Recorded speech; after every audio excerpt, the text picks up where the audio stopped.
बहुत से एस्ट्रोलॉजर बोलते हैं कि हमने तो पहले से प्रिडिक्शन कर दी थी कि 2025 में ये सब कुछ होगा, इतना ये होगा, मतलब बहुत बुरा जाने वाला है। सब ये कहते हैं कि मंगल का साल है। तो जो हमारे एस्ट्रोलॉजर हैं वो ये चीज़ें रोक क्यों नहीं पाते हैं या बता क्यों नहीं पाते कि ऐसा कुछ कीजिए कि हमारी इंडिया के ऊपर ये जो मुश्किल दौर है ये नहीं आए? कुछ तो ऐसा कोई बता सकता है? देखो, कुछ हद तक पॉसिबल हो पाता है, लेकिन बहुत बड़े लेवल पर नहीं पॉसिबल हो पाता। कुछ चीज़ें जिनको प्रिवेंट किया जा सकता है, कुछ चीज़ों को प्रिवेंट नहीं किया जा सकता। एक कर्म इतना पक चुका है, मैच्योर हो चुका है। कर्म का भी एक लेवल होता है।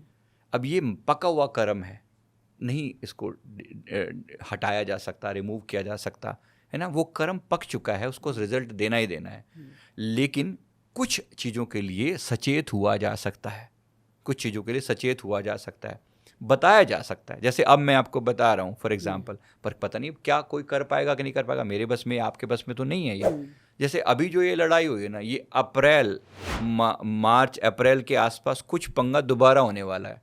ये अब पाकिस्तान को फिर कहीं से शय मिलेगी, कोई इसको पावर देगा और फिर ये कुछ पंगा करेगा ये इंडिया के अगेंस्ट। ये अगले अप्रैल की बात कर रहा हूँ, ये मार्च अप्रैल की बात, करीब करीब उस समय की बात, 26 की बात कर रहा हूँ मैं। अब तब फिर कुछ पंगा होगा, फिर ये कहीं ना कहीं से इसको शय मिलेगी, फिर ये कोई हरकत करेगा। अब पता होने के बावजूद भी क्या आप कुछ कर सकते हो? क्या मैं कुछ कर सकता हूँ? नहीं, इतना आसान नहीं है। हम प्रार्थना कर सकते हैं, हम जाप कर सकते हैं, मतलब एज अवर लेवल, क्योंकि हम एक हीलर हैं। हम प्रार्थना करते हैं, हम हील करते हैं लेकिन क्या हमारी थोड़ी सी प्रार्थना से इतने बड़े लेवल का कर्म एकदम से डिस्ट्रॉय हो जाएगा? नहीं, इतना आसान नहीं है। लेकिन इंडिविजुअल लेवल पर हाँ, बहुत कुछ किया जा सकता है। कलेक्टिव कर्म तो देखो इतना आसान नहीं है, पर हाँ, जब जब किसी के अगेंस्ट बुरा हो रहा है तो आपको जरूर अपनी वॉइस रेज करनी चाहिए। कम से कम बोलो तो सही कि गलत हो रहा है।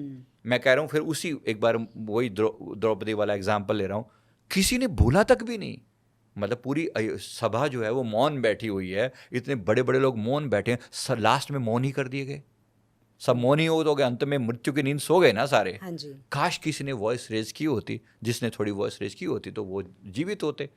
तो यही फर्क है सब कर्मों के बीच में। क्या आप कुछ कर सकते हो? नहीं कर सकते तो कम से कम अपनी आवाज तो रेज करो कि भी गलत हो रहा है। अभी भी बहुत से लोग हैं, चाहे हम सब कुछ नहीं कर सकते, नहीं, आज हमारे हाथ में सब कुछ तो नहीं है ना, जो है वो कर सकते हैं, और जो कर सकते हैं वो कर रहे हैं। हम पावर देते हैं, जैसे मान लो हम फॉर एग्जांपल, मान लो मोदी जी डिसीजन मेकर हैं, तो हम लोग क्या कर सकते हैं? उनको ब्लेस कर सकते हैं, प्रार्थना कर सकते हैं, उनके नाम पर जाप कर सकते हैं कि उनकी बुद्धि सही डिसीजन ले, और उन्होंने लिया भी है। एटलीस्ट मुझे यहाँ तक लगता है कि पहलगाम के मामले में उन्होंने एक डिसेंट डिसीजन लिया और तरीके से लिया है। जो भी ऑपरेशन सिंदूर उन्होंने किया, एक बेहतरीन डिसीजन था, और सही ढंग से, सही समय पर, अपने ढंग से, एक चालाकी के साथ उन्होंने वो कार्य किया, बहुत अच्छा किया।